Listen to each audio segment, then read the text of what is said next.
Well, hello everybody.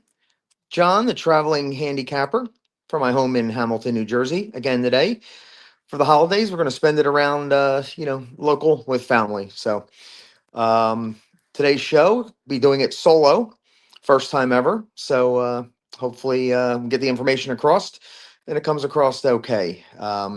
My partner in crime and in handicapping, Fred York, the guy that started this, and I tailed on with him on this podcast. We wish him all the best. He is doing pretty well after his episode last week. We had a little health issues, but hopefully, today he gets moved to rehab. That he's bigger, stronger, and better. And right after the holidays, we'll have him back on the airwaves. Hopefully next Friday for happy hour. And we wish him all the best, Fred, to a speedy recovery, and look forward to getting you back here next week. Today we're going to cover the late pick five at Gulfstream. It is the preview day for the Pegasus, which will be run on January 24th at Gulfstream. So there's some preview races of horses that you expect back into the big races there. Before we get started, I'd like to thank our sponsors who have been with us since day one. Case's Pork Roll, good friends of ours. When you have Case, you go for the taste, and nothing beats good pork roll, egg and cheese to start your day off. And Alicia from the Vape Shop, thanks to her and all her support for all your vaping needs on Route 33, the Vape Shop. So now we will get into the Gulfstream pick five. Pick five. It'll start in race 7. It's 3:18 p.m. It starts, and it is a mile and a 16th maiden special weight on the grass. Couple first time starters in here. Gonna have to watch the board. Good thing it is the first race of the sequence. They could see if anybody's taking any strong money there. But the horses I narrowed down onto is the 7 Humanitropta. Um, I think he'll come way down from his 6-1 morning line. He had the rail in his first start, which very tough to do. And he ran a credible second, and he checked a few times. And when he did get free, he was 3 wide, at the 8th pole, and he just couldn't get by for him that day. But blinkers go on for Mike Maker, and that is probably going to be my top pick. Also going to use the 8 Revelance, coming out of a grass race at Aqueduct for Chad Summers. When he ships in, very good off this rest, and very good with 2-year-olds this year. So he was a little rank last time, and I think he'll run a little bit better this time. So we're going to use him as well. And I could use a bunch of them here because there's just so many unproven. I'm going to throw in the 3 who has the 2 races under his belt for Riley Mott, and he's already been this distance on the ground on the grass. Also, interesting first time starter. I think the 9 with Johnny Velasquez, Mark Cassie, first timer, 10-1. If we get close to that 10-1, that'll be pretty good. And he does have some good siblings in his in his family tree, so he can be precocious early. So I think we'll throw him in the mix. And the 11, I will put the 11 in there for Chad Brown. He started out 3 races in his life, all a mile and a 16th on the grass, same distance as today. Just gets himself so far back, so far out of it.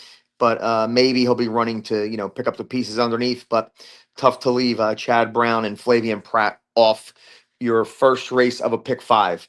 And number 12, not really going to use prominently, but I cannot get beat by a half sister to Rachel Alexander. So Ortiz from the 12 hole, Pletcher, not like their MO, first time out on the grass for Pletcher, but you got Ortiz a half to Rachel Alexandra. So we know what she was all about. And I think going to include her just not to beat me. So have our tickets rolling across the bottom as you see there. I'm going to go deep here, like 7 horses deep. And also, Fred, as he was sitting there waiting for stuff to develop for himself, had time to handicap and did share some stuff with us. So I'm going to share Fred's picks as well. And you could see his pick five running across the bottom as well as mine. And if you notice, very similar in structure, where we go deep, where we go short. We like a lot of the same horses. But this race, Fred, race seven, his top pick is the three, Lemon Law, third time starter. Big jockey change to Tyler Gaffleone. His Buyer speed figures fit here. Ran a strong race in a big field from the rail last time out. He drew the rail twice in 12 horse fields. So getting a little bit of relief off the rail may be a little bit better for him. And number 13 was another of Fred's, but it did not draw in off of the also eligible list. But Fred will be using 3, 7, 8, 9, and 11.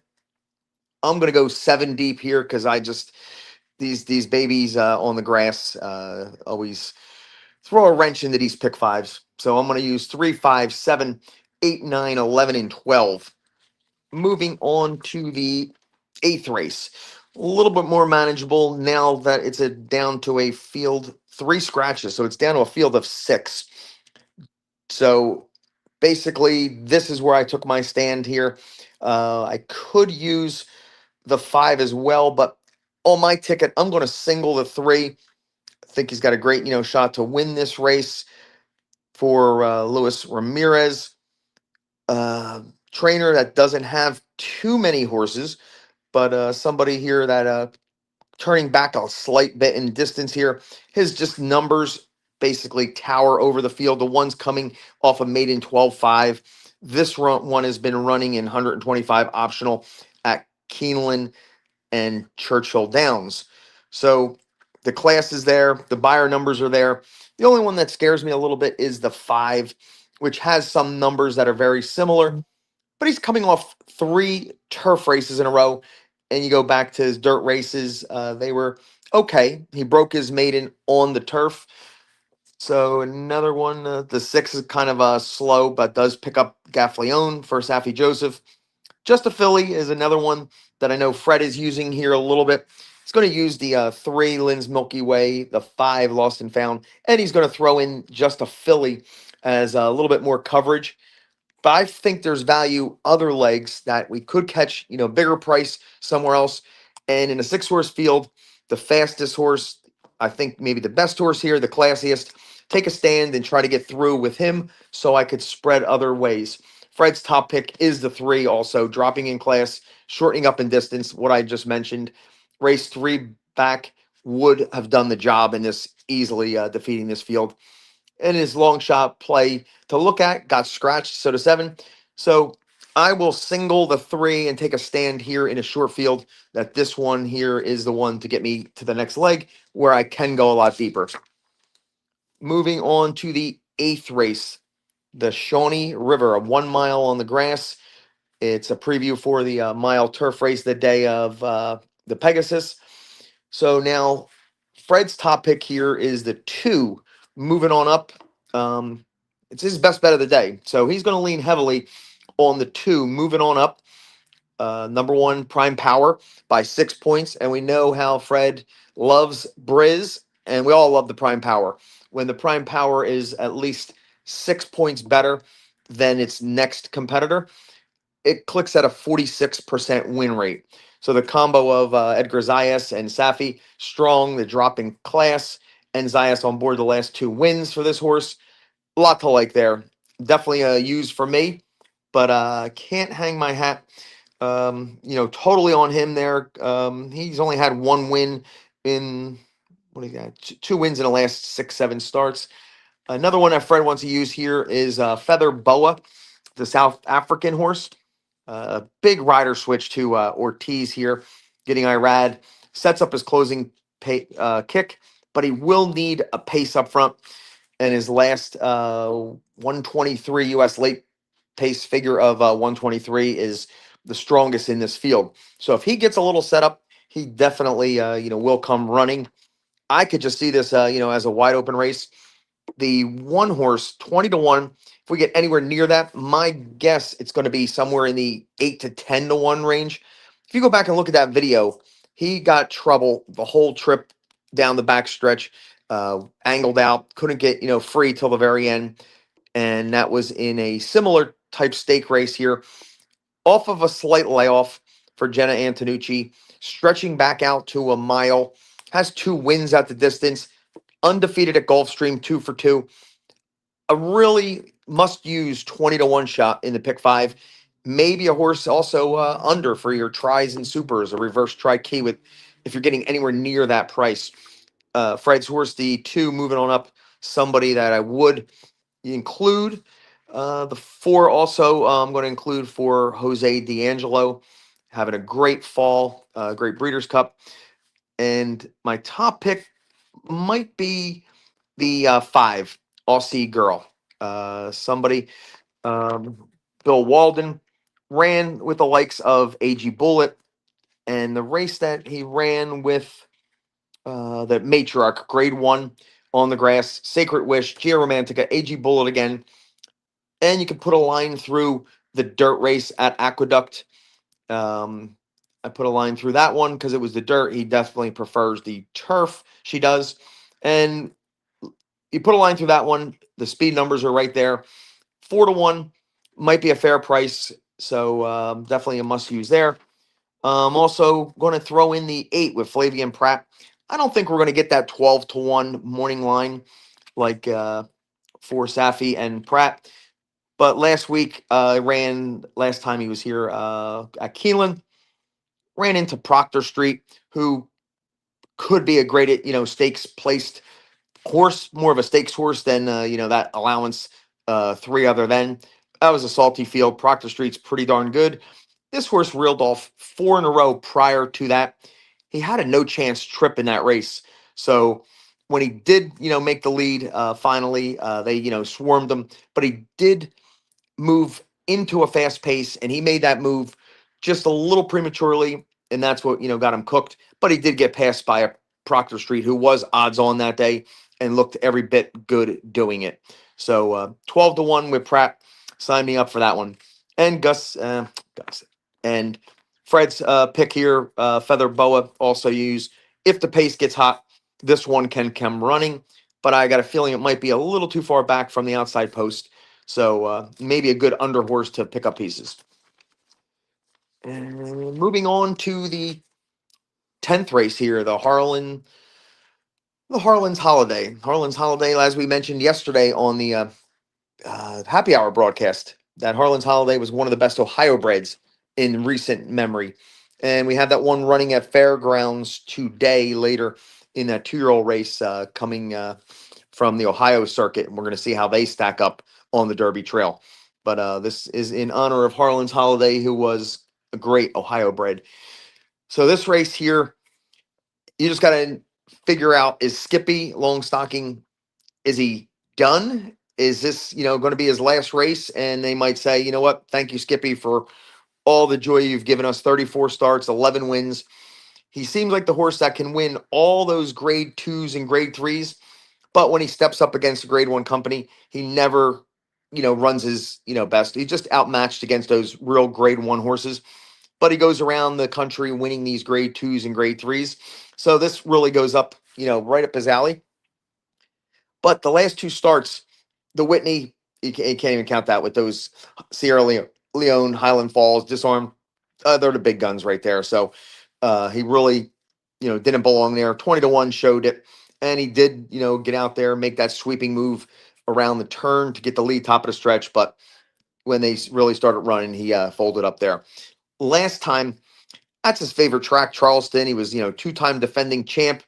He was 2 to 1 favorite. Ran into, very tough Banishing, who shows up every single race Banishing. And Skippy just, spit it out. He was in a 3-way speed duel, and he was the first one to like give it up. And when he gave it up, he just, basically, walked in after he lost that 3-way duel. The other two went on for a little longer. So I don't know if you take those last two races and think that maybe Skippy is done. But if the real Skippy shows up and he runs anywhere near those mid 90, even 100 buyer, he don't even need that. He could, run a mid 90 buyer here and he would win this race. 3 to 1 on the morning line. This is a wait and see because let me see here because I know Fred mentioned a comment where I would probably be the other way because Skippy 3-1. If the odds stay at 3-1, go to the bank. My thought is if he's 3-1 in this field against these horses, it's not right. I mean, he's just not bet right, and it would be probably a fade for me if he was 3-5, 4-5, like he always is, and shows up for these grade threes and wins. Then I would almost go to the bank, but I'm not gonna, bet him at 3-5, at 4-5. But it would tell me that he's live, that he is doing good, and if he runs good here, I'm sure they're going to keep him around and run him next month in the Pegasus and take one more shot. If he runs another bad race here and finishes 15 lengths behind, that might be Skippy's last race. I mean, they might say thank you for all you did and give him a good life. So this is a pivotal race for where Skippy goes from here. The one I just don't see how like the trip is going to work out. He really can never pass a horse. Never seen him pass a horse here. So the speed is going to come from the 7 on the outside and hold my bourbon. Will probably get the lead on the rail. And it's Safi Joseph, one of how many does he have here? One of his two horses for Safi. So that one I think is going to, get on the lead. And the 7's probably going to, be on his flank. Skippy might sit the perfect third around. The only one I could use here is Poster. He's the only one with upside. We know everybody else. We know what they're all about. We know, how good they're going to be. Poster, 3-year-old, late developing, Godolphin, Owen Hardy, but he's going to have to, come from a little behind. And depending on how much pace that Hold My Bourbon and the 7 Con Campania generate on the front end and what Skippy does, Poster has the most upside. And if he's going to be a little bit longer shot than Skippy, I would probably take him. But the only two I could see winning this race is Skippy if he goes back to his old ways, and if he's not the same, Poster's the only one that's an up and comer. That's the only one with upside, and he did run into some good ones. Final Gambit and Mohawk, Flying Mohawk on the synthetic. Now he's back on the dirt here where he reeled off 3 in a row to start his career. Then he ran into Sammy Davis, which really had trouble in that race. Ran into Owen Almighty, John Hancock. If you go back and watch the video to Sammy Davis, you can't hold that against him. And throw out the synthetic race, he's right there. So I'm gonna lean on the 2 and the 5 here.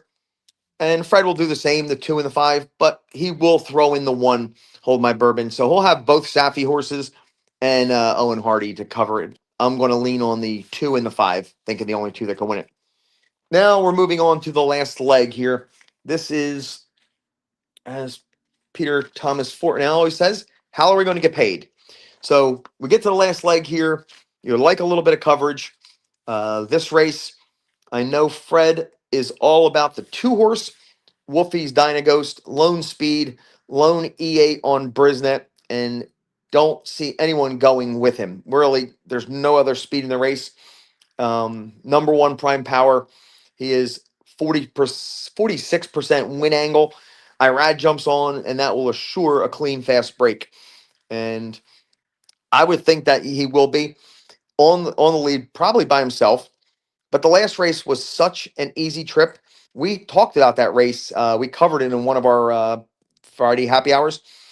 We didn't think Wolfie would get a lone lead, but he made his own trip. He zoomed out there, then he slowed it down, and when they really started running, he just had another gear and kicked away. So he basically ran them off their feet. And if he does something similar, and it looks like he could do it again, there's not much pace in here. So he would definitely be a must use. The 6, Shug McGahee. It looks like a typical Shug McGahee horse. If you look at his running lines here, he's just not that grade 1 that's going to beat a horse like Deterministic, multiple grade 1 winner. He ran with Carson's Run at Kentucky Downs. You could throw that race out because it's Kentucky Downs. Just put a line through it. And other than that, throw out the Deterministic races and the Kentucky Downs race. He reeled off one, two, three, four wins in a row when he's not facing that caliber horse. And only probably Wolfie's Dynaghost after that last race would, fit that category of, moving up to this level. So Kuj, I would almost like think about singling this horse here. He should get a good trip. But if nobody pushes Wolfie, I'm not going to get beat top of the stretch where Wolfie is turning for home with a 3-length lead, and then we're just gasping, especially to be alive on a pick 5 ticket, and you're just watching your ticket go up in smoke when he turns for home and nobody's going to catch him. But if they do mix it up, I think Cugino for Shug and Pratt, he'll time it perfect, and he'll probably come running late. He might even, catch him, even if Wolfie gets on the front end. If you throw that last race out for Wolfie, the 2, last time, you would think that, Cugino was gonna beat him. But that last race, and he knows how to ride him, and he could do the same exact thing again. Another one that I'm going to use the 10 horse Divine Props in here. If you watch the race, he was all bottled up turning for home. At the 8th pole, he had a seam that he did not make it through. But then when he did get free, he angled a little wide and he came running. Out of all the horses, he was the one that was, running the best at the wire. So if he would have got free last time, even though he was $1.40, he probably was supposed to win that race. But it was all the trip that got him beat there. So at the big odds now, 8-1, we're not going to see the $1.40. So he was one that I'm going to add on mine, and I'm going to end it with 2, 6, and 10. All three of those. Fred is going to end it with 2, 3, 6. So he is going to put Chasing the Crown. This is the horse, probably his last start November 8th. We were all in on Chasing the Crown. I did not think, he can lose that race. And he just did absolutely no running at all. He was 2-1. Wolfie ran him off their feet that day. And this horse really disappointed. I thought, the mile and an eighth last time for him was going to be absolutely perfect. He came into the race good, but it was coming off Kentucky Downs. So anybody that comes out of Kentucky Downs, look at this horse's pattern. The last 2 times he left Kentucky Downs, did the same exact thing. But then after that, his second race back after Kentucky Downs, he wins. So I'm not going to pass this horse up at 8-1 as well. For ticket budgeting purposes, I had to leave him out. But on my own personal tickets, I'm going to go a little bit bigger. I'm going to include the 3 Chasing the Crown. If he gets a setup where maybe the 10 and the 3 and the 6 come running at Wolfie at the end. So really hate to leave Chasing the Crown out of your wagers. So maybe if you want a single Skippy, you believe that he's the old Skippy, or do you want to go with the 5 horse poster there? Decide maybe a single there, and you could go deeper in these deep turf races. So just a matter of how you play it, and hopefully we get to the will pay leg and at least have 3 will pays. And it looks like both tickets, mine and Fred's, scrolling across the bottom, looks like we could both hit together. So as I'm speaking now, I'm going to put this together where our common horses, our common ticket, let's see what that would come out to for budget. So we got the 3, 7, 8, 9, 11. Both have the 3, both have the 2, 5, both have the 2, 5, and both have the 2, 6. So if you combine our tickets where we both have horses together on those 2 tickets scrolling across the bottom, it would be 5 by 1 by 2 by 2 by 2. So that's 10, 20. That's a $20 ticket. So if you want to combine our 2 tickets where we both agree to use those horses, the ticket would be 3, 7, 8, 9, 11, singling the 3 with the 2, 5, with the 2, 5 again, with the 2, 6. So that's a $20 ticket combining both our picks there. So a fun sequence kick off preview day at Gulfstream, waiting for the big Pegasus on January 24th. And if you missed happy hour yesterday, myself and new guest we had on did a great job, Mark Miller, and We covered the two fairground races. Can't wait to get to the gun runner later today, and that goes off 5:45 Central. And a recap of that, we both kind of like the one Mesquite. If that horse has some serious talent, a lot of greenness his first two starts comes from out of the clouds.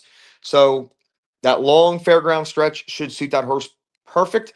If we get anywhere near the 9-2, we're hoping for 7-2, 4-1 range would be great. That is the bet I'm going to make today at fairgrounds. Key that one horse, and myself and Mark both like the three Liberty National at fairgrounds. You put it all together. And another one that might get a great trip out there is Luis Saez Mr. Punch. So we're going to play around at Fairgrounds Race 11 with the 1, the 3, and the 8. But really can't wait to see how the 1 runs, and going to play some doubles with the 1 into it or out of that race. So quick recap from that from Happy Hour. And that will wrap up my solo show. First time, a lot of talking. You can't pause. You can't think of anything, and hopefully provided some information and ticket structure where we think we could go deep, where we need a little bit of coverage, and where we could narrow the ticket to make it work for your budget. So use your information, your handicapping, put this with it, and hopefully we brought you some information that maybe you didn't have. You took a note down, and you include a couple of the picks on your tickets. So we are wishing Fred a speedy recovery. Hopefully next week we have him back in the studios, and that'll be next Friday, happy hour at 12:30. That'll be after the Christmas holiday. So we like to wish at this time from the whole podcast crew, myself, Fred, Sean Miller, and the rest of the team at Capital Sports Network, wish everybody a happy holiday season, Merry Christmas, Happy Hanukkah, and enjoy the time with your family, and have a great time. Have a great Christmas, and we will see you on the other side. Run fast, have fun, and let them run. See you guys next week.